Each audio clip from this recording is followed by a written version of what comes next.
This is not a story. It's a file, a memory, a nightmare branded into the minds of 100 men. One Silverback, 100 of us, and we thought we had a chance. We weren't supposed to see it. Not really. The invitation was digital, anonymous, just a single sentence. You want to know if 100 men can kill a silverback gorilla? Prove it. We thought it was a meme event, viral content fodder. But now I'm standing in a cold concrete corridor, barefoot, shirtless, bare-knuckled, shoulder to shoulder with 99 other men. Some are flexing, laughing, posting on live streams. A few look sick, one guy is praying. The air stinks of metal, sweat, and something deeper. Something primal. Combatant Zero will be released in T-10 seconds.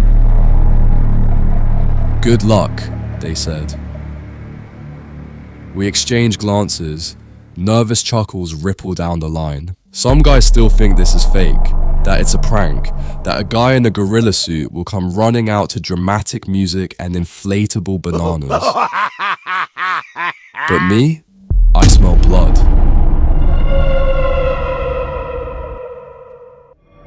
The room smelled of metal, blood, and fear. They said it was voluntary, said we were heroes, but none of us were prepared for what stepped out of that gate. We heard it before we saw it, breathing like a furnace, footsteps that shook the concrete. The gate opened, and hell came through it. The steel gate groans, sparks fall like rain, and from the shadowed maw of the tunnel, he steps out, the silverback. And he is not what we expected. He's not just an animal. He's a mountain of murder. 8 feet tall, muscle like living stone. Jet black fur coated in something dark and wet. Thick, matted, blood. It's already drenched in blood.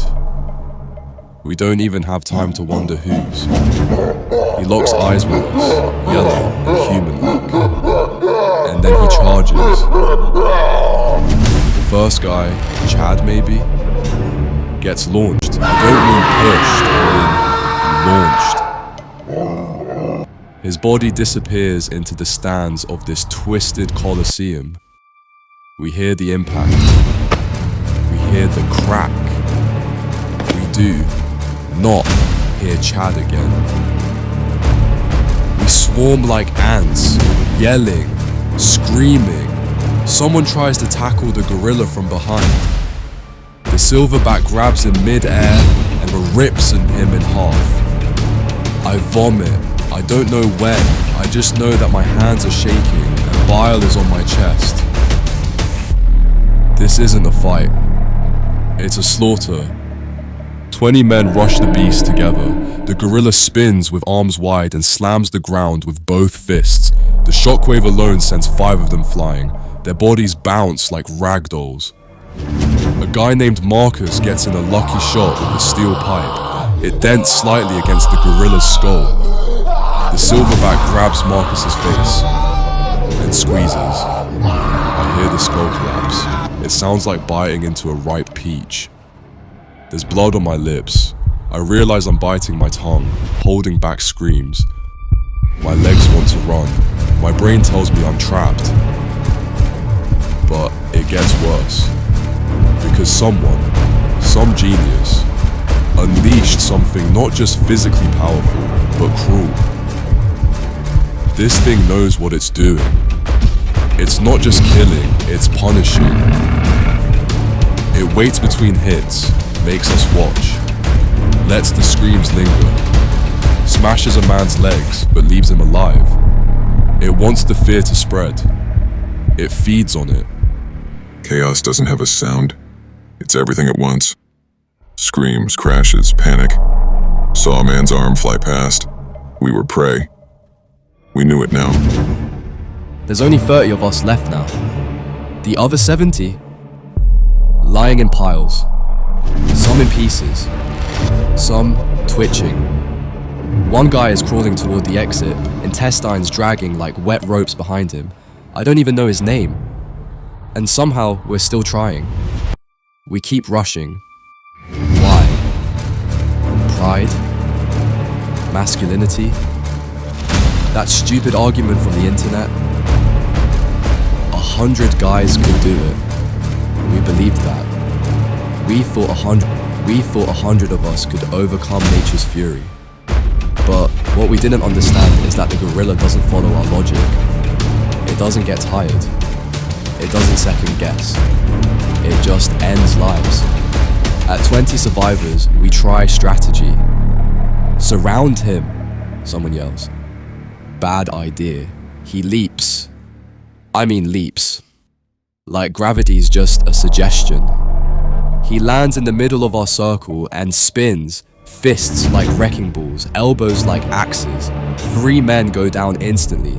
One guy's jaw dislocates so far, it wraps under his ear. Another screams and screams and screams until the silverback crushes his ribcage like cardboard. I'm covered in blood now, not mine. Not yet. Then, he finds me. His gaze meets mine. Everything freezes. The world narrows. Time dilates. I stare into the abyss behind those yellow eyes and I see it. This thing, this beast, is looking through me. It sees the lie. I'm not a fighter, I'm not a warrior. I'm just another idiot who read too many Reddit threads and thought, yeah, if we all work together. He charges. I scream. But then, darkness. I wake up in a hospital bed. Legs shattered, left eye gone. They say I'm one of 5 survivors. 95 men dead. Many unidentifiable. The footage is confiscated, buried. No one speaks of the event. But sometimes I hear the whisper online. You think 100 men could take a gorilla? I don't comment. I don't laugh. I just turn off the screen. Because I know what's behind that question. And I remember the yellow eyes. The breath that smelled like blood and ancient soil. And the sound of bones snapping like toothpicks. There's another. They made another. I saw the footage. This one's smarter, bigger, meaner. And they're going to let it out too. God help us all. Next time it won't be 100.